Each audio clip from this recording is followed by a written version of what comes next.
Hello ಮಕ್ಕಳೇ, welcome back to my channel. ಇವತ್ತಿನ ವಿಡಿಯೋದಲ್ಲಿ ನಾವು 6ನೇ ತರಗತಿಯ ಕನ್ನಡ ಪುಸ್ತಕವಾದ ಸಿರಿಕನ್ನಡ ಭಾಗ 1 ಈ ಪುಸ್ತಕದಲ್ಲಿನ ಪಾಠ 2 ಗಂಧರ್ವ ಸೇನ. ಓಕೆ, ಈ ಪಾಠದ ಎಲ್ಲ ಪ್ರಶ್ನೋತ್ತರಗಳು ಹಾಗೂ ಭಾಷಾಭ್ಯಾಸಗಳನ್ನು ಇವತ್ತು ನೋಡೋಣ ಮಕ್ಕಳೇ. ಮೊದಲಿಗೆ ಮುಖ್ಯ ಪ್ರಶ್ನೆ ಸರಿಯಾದ ಪದಗಳನ್ನು ಆಯ್ಕೆ ಮಾಡಿ ಬಿಟ್ಟ ಸ್ಥಳ ತುಂಬಿರಿ ಅಂತ ಇದೆ ಮಕ್ಕಳೇ. ಅದರಲ್ಲಿ ಫಸ್ಟ್ ಒನ್ ನೋಡೋಣ. ಈಗ ರಾಜನು ಡ್ಯಾಶ್ ಅನ್ನ ಅಲ್ಲಿಗೆ ಪರಿಸಮಾಪ್ತಿಗೊಳಿಸಿದ. ನೋಡಿ ಮಕ್ಕಳೇ, ಇಲ್ಲಿ 3 ಆಪ್ಷನ್ಸ್ ಅನ್ನು ಕೊಟ್ಟಿರ್ತಾರೆ ಅವರು. ನೀವು ಸರಿಯಾದದನ್ನ ಇಲ್ಲಿ ಆರಿಸಿ ಬರಬೇಕಾಗತ್ತೆ ಮಕ್ಕಳೇ. ರಾಜನು ಒಡ್ಡೋಲಗ, ನೋಡಿ ಇಲ್ಲಿ 3 ಕೊಟ್ಟಿದ್ದಾರೆ. ಬಡ್ಡೋಲಗ, ಓಡ್ಡೋಲಗ, ಒಡ್ಡೋಲಗ ಅಂತ 3 ಕೊಟ್ಟಿದ್ದಾರೆ. ಇದರಲ್ಲಿ ಸರಿಯಾದ ಆಯ್ಕೆ ಒಡ್ಡೋಲಗ. ಓಕೆ, ಒಡ್ಡೋಲಗವನ್ನ ಅಲ್ಲಿಗೆ ಪರಿಸಮಾಪ್ತಿಗೊಳಿಸಿದ. ಈಗ ಸೆಕೆಂಡ್ ಒನ್, ಸೇವಕಿ ಡ್ಯಾಶ್ ಬುದ್ಧಿಯವಳು. ಇಲ್ಲಿ 3ಕ್ಕೂ ತಳುಕು ಮತ್ತು ಚುರುಕು ಅಂತ ಇದೆ. ಸರಿಯಾದ ಆಯ್ಕೆ ಚುರುಕು. ಸೇವಕಿ ಚುರುಕು ಬುದ್ಧಿಯವಳು. ಥರ್ಡ್ ಒನ್, ಮಂತ್ರಿ ಅರಮನೆಗೆ ಬಂದು ರಾಜನ ಕಾಲಿಗೆ ಬಿದ್ದು ಡ್ಯಾಶ್ ಹೇಳಿದ. ಇಲ್ಲಿ ನಿಜಾಂಶ, ಸಾರಾಂಶ, ಮಿಥ್ಯಾಂಶ ಅಂತ ಇದೆ. ಸರಿಯಾದ ಆಯ್ಕೆ ನಿಜಾಂಶ. ಫೋರ್ತ್ ಒನ್, ರಾಜನಿಗೆ ಗಂಧರ್ವಸೇನ ತೀರಿದ ವಿಷಯ ತಿಳಿಸಿದ್ದು ಮಂತ್ರಿ. ಓಕೆ, ಇಲ್ಲಿ 3 ಆಪ್ಷನ್ಸ್ ಕೊಟ್ಟಿದ್ದಾರೆ. ಮಂತ್ರಿ, ರಾಣಿ, ಸೇವಕಿ ಅಂತ. ಸರಿಯಾದ ಆಯ್ಕೆ ಮಂತ್ರಿ. ಈಗ ಫಿಫ್ತ್ ಒನ್, ಅಂತಃಪುರ ಇದರ ಅರ್ಥ ಏನು ಅಂತ ಕೇಳಿದ್ದಾರೆ. ರಾಣಿವಾಸ, ಸೇವಕಿಯರ ವಾಸ, ರಾಜಗೃಹ ಅಂತ ಇದೆ. ಓಕೆ, ಅಂತಃಪುರ ಇದರ ಅರ್ಥ ರಾಣಿವಾಸ. ಈಗ ಮುಖ್ಯ ಪ್ರಶ್ನೆ ಈ ಪದಗಳ ಅರ್ಥ ಬರೆಯಿರಿ ಅಂತ ಕೊಟ್ಟಿದ್ದಾರೆ ಮಕ್ಕಳೇ. ಫಸ್ಟ್ ಒನ್, ನಿಟ್ಟುಸಿರು, ದೀರ್ಘವಾಗಿ ಬಿಡುವ ಉಸಿರು. ಪರಿಸಮಾಪ್ತಿ ಅಂದರೆ ಮುಕ್ತಾಯ. ಮಾತನುಡಿ, ಪ್ರತಿಯಾಗಿ ಮಾತನಾಡು. ಉದ್ಘರಿಸು, ಹೇಳು. ಈಗ ಮುಖ್ಯ ಪ್ರಶ್ನೆ ಕೆಳಗಿನ ಪ್ರಶ್ನೆಗಳಿಗೆ ಒಂದು ವಾಕ್ಯದಲ್ಲಿ ಉತ್ತರ ಬರೆಯಿರಿ ಅಂತ ಇದೆ ಮಕ್ಕಳೇ. ಪ್ರಶ್ನೆ 1, ಮಂತ್ರಿ ಅಳುತ್ತಾ ರಾಜನ ಬಳಿ ಏನೆಂದು ಹೇಳಿದ. ಉತ್ತರ, ಮಂತ್ರಿ ಅಳುತ್ತಾ ರಾಜನ ಬಳಿ ಬಂದು ಮಹಾರಾಜರೇ, ಗಂಧರ್ವಸೇನರು ತೀರಿಕೊಂಡರಂತೆ ಎಂದು ಹೇಳಿದ. ಸೆಕೆಂಡ್ ಒನ್, ಗಂಧರ್ವಸೇನ ಯಾರು. ಉತ್ತರ, ಗಂಧರ್ವಸೇನ ಮಡಿವಾಳ್ತಿಯ ಪ್ರೀತಿಯ ಕತ್ತೆ. ಥರ್ಡ್ ಕ್ವಶನ್, ಗಂಧರ್ವಸೇನ ತೀರಿಕೊಂಡ ವಿಷಯವನ್ನು ರಾಜ ಯಾರಿಗೆ ಹೇಳಿದ. ಉತ್ತರ, ಗಂಧರ್ವಸೇನ ತೀರಿಕೊಂಡ ವಿಷಯವನ್ನು ರಾಜನು ರಾಣಿವಾಸದವರಿಗೆ ತಿಳಿಸಿದನು. ಪ್ರಶ್ನೆ 4, ರಾಣಿಯ ಸೇವಕಿ ಏನೆಂದು ಆಲೋಚನೆ ಮಾಡಿದಳು. ಉತ್ತರ, ರಾಣಿಯ ಸೇವಕಿ ನಮ್ಮ ಮಹಾರಾಜರಿಗೂ ಆ ಗಂಧರ್ವಸೇನರಿಗೂ ಏನು ಸಂಬಂಧ ಎಂದು ಆಲೋಚಿಸಿದಳು. ಪ್ರಶ್ನೆ 5, ರಾಣಿಯರು ನಗಲು ಕಾರಣವೇನು. ಉತ್ತರ, ರಾಜ ಮತ್ತು ಅವನ ಆಸ್ಥಾನಿಕರ ಮೂರ್ಖತನಕ್ಕೆ ರಾಣಿಯರು ನಕ್ಕರು. ಈಗ ಮುಖ್ಯ ಪ್ರಶ್ನೆ ಕೆಳಗಿನ ಪ್ರಶ್ನೆಗಳಿಗೆ 5-6 ವಾಕ್ಯಗಳಲ್ಲಿ ಉತ್ತರಿಸಿ ಅಂತ ಇದೆ ಮಕ್ಕಳೇ. ಅದರಲ್ಲಿ ಮೊದಲನೆಯ ಪ್ರಶ್ನೆ, ರಾಜನ ಒಡ್ಡೋಲಗದಲ್ಲಿ ನಡೆದ ಪ್ರಸಂಗವನ್ನು ವಿವರಿಸಿರಿ ಅಂತ ಇದೆ. ಉತ್ತರ, ಒಂದು ದಿನ ರಾಜ ಒಡ್ಡೋಲಗದಲ್ಲಿದ್ದಾಗ ಅವನ ಮಂತ್ರಿ ಅಳುತ್ತಾ ಬಂದು ಮಹಾರಾಜರೇ, ಗಂಧರ್ವಸೇನರು ತೀರಿಕೊಂಡರಂತೆ ಎಂದು ಉದ್ಘರಿಸುತ್ತಾ ಮೂರ್ಛೆ ಹೋದನು. ರಾಜನು ಒಡ್ಡೋಲಗವನ್ನು ಅಲ್ಲಿಗೆ ಪರಿಸಮಾಪ್ತಿಗೊಳಿಸಿ ಅಳುತ್ತಾ ಗಂಧರ್ವಸೇನರ ಆತ್ಮಶಾಂತಿಗಾಗಿ 4 ದಿನಗಳ ಕಾಲ ರಾಜ್ಯಾದ್ಯಂತ ಎಲ್ಲರೂ ಶೋಕಾಚರಣೆ ಮಾಡಬೇಕೆಂದು ಆಜ್ಞಾಪಿಸಿದರು. ಮಂತ್ರಿಯ ಆರೈಕೆಗೆ ವೈದ್ಯರನ್ನು ಕರೆಸಿ ಉಪಚರಿಸುವಂತೆ ರಾಜಭಟರಿಗೆ ತಿಳಿಸಿ ಅಂತಃಪುರಕ್ಕೆ ಬಂದ. ಅಲ್ಲಿಯೂ ಕರಳು ಕಿತ್ತು ಬರುವಂತೆ ಅಳುತ್ತಾ ರಾಣಿಯರಿಗೂ ಈ ವಿಷಯವನ್ನು ತಿಳಿಸಿದನು.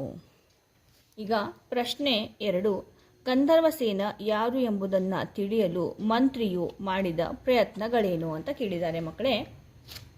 ಗಂಧರ್ವಸೇನ ಯಾರು ಎಂಬುದನ್ನು ತಿಳಿಯಲು ಮಂತ್ರಿಯು ಸೇನಾಪಡೆಯ ಮುಖ್ಯಸ್ಥನನ್ನು ಕಂಡು ಗಂಧರ್ವಸೇನರು ಯಾರು ಎಂದು ಪ್ರಶ್ನಿಸಿದ. ಆಗ ಅವನು, ನನಗೂ ತಿಳಿದಿಲ್ಲ, ನನ್ನ ಹೆಂಡತಿ ಈ ವಿಷಯವನ್ನು ತಿಳಿಸಿದಳು ಎಂದು ಹೇಳಿದನು. ನಂತರ ಅವನ ಹೆಂಡತಿಯನ್ನು ವಿಚಾರಿಸಿದಾಗ ಈ ವಿಷಯವು ಮಡಿವಾಳ್ತಿಯಿಂದ ತಿಳಿಯಿತು ಎಂದು ಹೇಳಿದಳು. ಮಂತ್ರಿ ಮಡಿವಾಳ್ತಿಯನ್ನು ವಿಚಾರಿಸಿದಾಗ ಗಂಧರ್ವಸೇನ ನನ್ನ ಪ್ರೀತಿಯ ಕತ್ತೆ ಎಂದು ಹೇಳಿದಳು. ಹೀಗೆ ಹಲವು ಪ್ರಯತ್ನಗಳ ನಂತರ ಗಂಧರ್ವಸೇನ ಯಾರು ಎಂದು ತಿಳಿಯಿತು. ಈಗ ಮುಖ್ಯ ಪ್ರಶ್ನೆಯು ಸಂದರ್ಭ ಸಹಿತ ವಿವರಿಸಿರಿ ಅಂತ ಇದೆ ಮಕ್ಕಳೇ. ಅದರಲ್ಲಿ ಫಸ್ಟ್ ಒನ್, ಮಹಾರಾಜರೇ ಗಂಧರ್ವಸೇನರು ತೀರಿಕೊಂಡರಂತೆ. ಈ ವಾಕ್ಯವನ್ನು ಗಂಧರ್ವಸೇನ ಎಂಬ ಪಾಠದಿಂದ ಆರಿಸಿಕೊಳ್ಳಲಾಗಿದೆ. ಸಂದರ್ಭ, ರಾಜ ಒಡ್ಡೋಲಕದಲ್ಲಿದ್ದಾಗ ಅವನ ಮಂತ್ರಿ ಈ ಮೇಲಿನ ಮಾತನ್ನು ಅಳುತ್ತಾ ಮಹಾರಾಜರಿಗೆ ಹೇಳುವ ಸಂದರ್ಭ ಇದಾಗಿದೆ. ಸೆಕೆಂಡ್ ಒನ್, ಸ್ವಾಮಿ ಅವರು ಯಾರು, ಏನಾಗಿದ್ದರು ಎಂದು ನನಗೆ ತಿಳಿಯದು.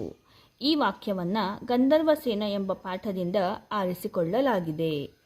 ಸಂದರ್ಭ, ರಾಜನು ಗಂಧರ್ವಸೇನ ಯಾರು ಎಂದು ತಿಳಿದು ಬರಲು ಹೇಳಿದಾಗ ಮಂತ್ರಿಯು ಸೇನಾಪಡೆಯ ಮುಖ್ಯಸ್ಥನಲ್ಲಿ ಗಂಧರ್ವಸೇನರ ಬಗ್ಗೆ ವಿಚಾರಿಸಿದಾಗ ಈ ಮೇಲಿನ ವಾಕ್ಯ ಬಂದಿದೆ.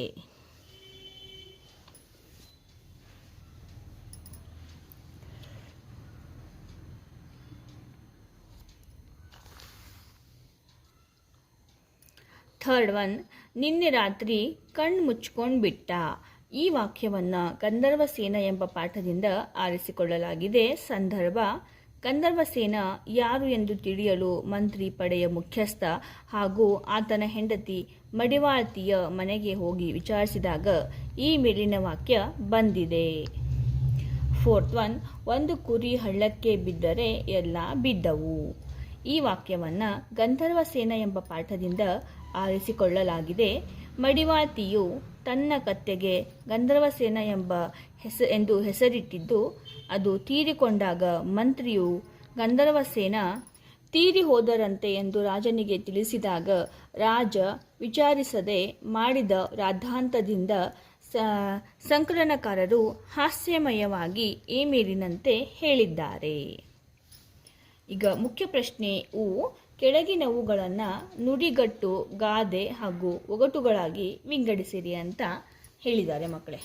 ಇಲ್ಲಿ ನೋಡಿ, ಇಲ್ಲಿ ಕೆಲವೊಂದಿಷ್ಟು ಅವರು ನುಡಿಗಟ್ಟುಗಳು, ಗಾದೆ ಮಾತುಗಳು ಹಾಗೂ ಒಗಟುಗಳನ್ನು ಇಲ್ಲಿ ಅವರು ಎಲ್ಲ ಮಿಕ್ಸ್ ಮಾಡಿ ಕೊಟ್ಟಿದ್ದಾರೆ ಮಕ್ಕಳೇ. ಇದರಲ್ಲಿ ನೀವು ನುಡಿಗಟ್ಟುಗಳನ್ನು ಹಾಗೆ ಗಾದೆ ಮಾತುಗಳು, ಒಗಟುಗಳು ಯಾವ್ಯಾವು ಅಂತ ಸಪ್ರೇಟ್ ಆಗಿ ಇವನ್ನು ನೀವು ಬೇರೆ ಬೇರೆಯಾಗಿ ಬರಬೇಕಾಗತ್ತೆ ಮಕ್ಕಳೇ. ಓಕೆ, ಸೊ ನೋಡಿ ಇಲ್ಲಿ ಫಸ್ಟಿಗೆ ನುಡಿಗಟ್ಟುಗಳು ಯಾವ್ಯಾವು ಅಂದರೆ ಮೂಗು ತೂರಿಸು, ಕಾಲಿಗೆ ಬುದ್ಧಿ ಹೇಳು, ಬೆನ್ನಿಗೆ ಚೂರಿ ಹಾಕು, ತಲೆ ಹಾಕು, ಕರುಳು ಹಿಂಡು, ಮಂಕು ಬೂದಿ. ಇವು ನುಡಿಗಟ್ಟುಗಳು. ಗಾದೆ ಮಾತುಗಳು ಯಾವುವು ಅಂದರೆ ಕೇಳಿದ ಕಿವಿ ಊರಿಗೆ ಮಾರಿ ತಂದಿತು, ಒಂದು ಕುರಿ ಹಳ್ಳಕ್ಕೆ ಬಿದ್ದರೆ ಎಲ್ಲ ಬಿದ್ದವು, ಮುಚ್ಚಿಟ್ಟದ್ದು ಮಣ್ಣಿನ ಪಾಲು. ಇವೆಲ್ಲ ಗಾದೆ ಮಾತುಗಳು ಮಕ್ಕಳೇ. ಈಗ ಒಗಟುಗಳು ಯಾವುವು ಅಂತ ನೋಡೋಣ. ಒಗಟುಗಳು, ವಾಸ ಬುರುಡೆ, ದೌಲತ್ ಬುರುಡೆ, ಲೋಕಕ್ಕೆಲ್ಲ ಎರಡೇ ಬುರುಡೆ. ಸೆಕೆಂಡ್ ಒನ್, ಚಿನ್ನದ ಪೆಟ್ಟಿಗೆಯಲ್ಲಿ ಬೆಳ್ಳಿ ಲಿಂಗ, ಚಿಕ್ಕ ತೋಟ ಚೂರು ಕಸ ಬಿದ್ದರೆ ಹಾಳು. ಓಕೆ, ಇವಾಗ ನೋಡಿ ಇಲ್ಲಿ ಅಭ್ಯಾಸದಲ್ಲಿ ಮೊದಲನೆಯ ಮುಖ್ಯ ಪ್ರಶ್ನೆ ವಚನ ಬದಲಿಸಿ ಬರೆಯಿರಿ ಅಂತ ಕೊಟ್ಟಿದ್ದಾರೆ ಮಕ್ಕಳೇ. ಅದರಲ್ಲಿ ಫಸ್ಟ್ ಒನ್, ಗಿಡ ಗಿಡಗಳು, ಪತ್ರಗಳು ಪತ್ರ, ತಮ್ಮಂದಿರು ತಮ್ಮ, ಮಗು ಮಕ್ಕಳು. ಈಗ ಮುಖ್ಯ ಪ್ರಶ್ನೆ ಪುಲ್ಲಿಂಗ ಅಥವಾ ಸ್ತ್ರೀಲಿಂಗ ರೂಪಕ್ಕೆ ಪರಿವರ್ತಿಸಿ ಬರೆಯಿರಿ ಅಂತ ಇದೆ. ಇಲ್ಲಿ ಅವನು ಅಂತ ಇದೆ, ಇಲ್ಲಿ ಅವಳು ಅಂತ ಬರಿಬೇಕು. ಇವಳು ಇವನು, ಗೌಡತಿ ಗೌಡ, ಶರಣ ಶರಣೆ. ಈಗ ಮುಖ್ಯ ಪ್ರಶ್ನೆ ಕೆಳಗಿನವುಗಳಲ್ಲಿ 4 ಉದಾಹರಣೆಗಳನ್ನು ಕೊಡಿರಿ ಅಂತ ಕೊಟ್ಟಿದ್ದಾರೆ. ಓಕೆ, ಅನ್ವರ್ಥನಾಮ. ಓಕೆ, ಅನ್ವರ್ಥನಾಮ ಇದಕ್ಕೆ ಒಂದು ಉದಾಹರಣೆ ವೈದ್ಯರು. ಇದಕ್ಕೂ ಸೆಕೆಂಡ್ ಒನ್ ರೂಢನಾಮ. ರೂಢನಾಮಕ್ಕೆ ಎಕ್ಸಾಂಪಲ್ ಶಾಲೆ. ಅಂಕಿತನಾಮ ಇದಕ್ಕೆ ಉದಾಹರಣೆ ರಾಮ. ಓಕೆ ಮಕ್ಕಳೇ, ಸೊ ಹಾಗಾದರೆ ಮಕ್ಕಳೇ ಇಲ್ಲಿಗೆ ನಮ್ಮ ಇದು ಗಂಧರ್ವಸೇನ ಈ ಪಾಠದ ಎಲ್ಲ ಪ್ರಶ್ನೋತ್ತರಗಳು ಹಾಗೂ ಭಾಷಾಭ್ಯಾಸ ಮತ್ತು ವ್ಯಾಕರಣದ ಎಲ್ಲ ಅಭ್ಯಾಸಗಳು ಮುಕ್ತಾಯವಾಗಿದೆ ಮಕ್ಕಳೇ. ಐ ಹೋಪ್ ನಿಮಗೆ ಈ ವಿಡಿಯೋ ಇಷ್ಟ ಆಗಿದೆ ಅಂತ ನಾನು ಭಾವಿಸ್ತೀನಿ. ಇಷ್ಟ ಆಗಿದ್ದರೆ ಒಂದು ಲೈಕನ್ನು ಮಾಡಿ. ಇದೇ ರೀತಿಯ ಹೆಚ್ಚಿನ ಕನ್ನಡ ನೋಟ್ಸ್ಗಳಿಗಾಗಿ ನಮ್ಮ ಚಾನಲನ್ನು ಸಬ್ಸ್ಕ್ರೈಬ್ ಮಾಡ್ಕೊಳ್ಳೋದನ್ನು ಮರಿಬೇಡಿ. ಮತ್ತೆ ಸಿಗೋಣ ಮುಂದಿನ ಒಂದು ನೋಟ್ಸ್ದೊಂದಿಗೆ. ಅಲ್ಲಿವರೆಗೂ ಟೇಕ್ ಕೇರ್. ಬಾಯ್ ಬಾಯ್.